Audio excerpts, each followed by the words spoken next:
Friends అందరికీ ఈ వీడియోలో మనం కుర్తీతో డోర్ మ్యాట్ ఎలా కుట్టాలో నేను ఇంత ఈజీగా నేర్పిస్తాను చూడండి.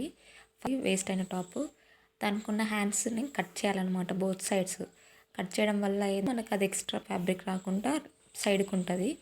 అలా రెండు కట్ చేశాక వీడియోలో చూపిస్తున్నట్లు అలా రెండు కట్ చేయండి.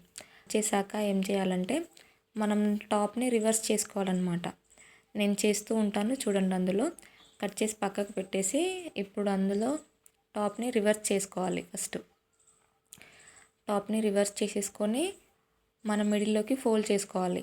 నేను ఆ వీడియోలో చూపిస్తున్నట్టు చేయండి, మీకు చాలా ఈజీగా అర్థమవుతుంది నేను ఎలా చేస్తున్నానో. ఫస్ట్ అట్లా టాప్ని రివర్స్ తీసుకొని ఫోల్డ్ చేశాక ఫోల్డ్ చేసినాక మనకి కింద మన సైడ్స్ ఉంటుంది కదా, ఫస్ట్ది అండ్ అట్లా నేను తీసుకున్న విధంగా రెండు తీసుకోండి. రెండు తీసుకొని మళ్ళీ సేమ్ అలాగే ఫోల్డ్ చేయాలన్నమాట. ఇలా చేయడం వల్ల ఏంటంటే మనకి టాప్ రైట్ సైడ్ అనేది బోత్ సైడ్స్ వస్తుంది అనమాట. లేదంటే ఒక సైడ్ రైట్ సైడు, ఒక సైడ్ బ్యాక్ సైడ్ ఏమో బ్యాక్ సైడ్ మళ్ళీ లేదంటే రైట్ సైడ్ ప్రింట్ అనేది క్లారిటీగా ఉండదు అనమాట, కలర్ అనేది. అందుకని బోత్ సైడ్స్ అలా చేయడం వల్ల both sides top front part వస్తుంది అనమాట.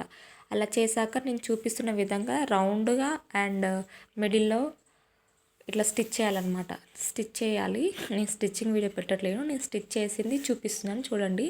నేను అలా విధంగా స్టిచ్ చేసుకున్నాను. మిడిల్లో టూ కొంచెం గ్యాప్ ఇచ్చుకొని ఒక 2 లైన్స్ స్టిచ్ చేసుకున్నాను. అలా స్టిచ్ చేసుకున్నాక దాని చుట్టూ నేను అంటే స్టిచ్ బార్డర్ కోసం ఒక ఫ్యాబ్రిక్ని అటాచ్ చేశాను అనమాట, నీట్గా ఉంటుంది అనేసి.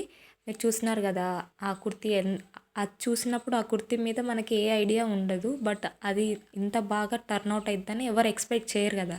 సో మనం ఏం చేయొచ్చు అంటే ఇలా కూడా ఈ కుర్తీస్ తోటి మనం ఇలా కుట్టుకోవచ్చు అనమాట.